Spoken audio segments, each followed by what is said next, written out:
એટલે ભીષ્મ પિતામાં આજની તારીખમાં દાખલ કે કોઈક ડૉક્ટરે આપણને એવું કહી દીધું, ઘેર લઈ જાઓ ભાઈ સેવા કરો, અઠવાડિયું જ છે.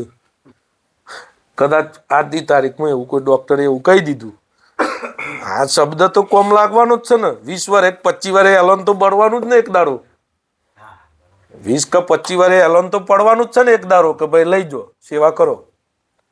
અમર તો રહેવાની નથી કાયા. આ 25 હતા 30 35 વર્ષ થયા હોય, 25 વર્ષ 20 વર્ષ જે જેનું પ્રારબ્ધ હોય, એક દાડો તો એવો આહે ને કે ભાઈ સેવા કરો લઈ જાઓ.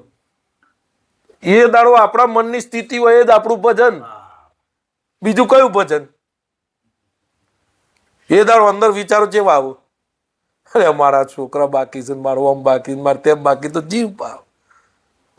અરે કશો હતો નહીં સાહેબ કે અઠવાડિયા પછી જતા હોય ને આજે જઈએ ને કાલે જઈએ ને ભલે અઠવાડિયે જતું રહેશે શરીર, તો એવું હતું. સમજવાનું કે તમે સત્સંગનું ફળ છે અસંગતા આવી ગઈ શરીરથી.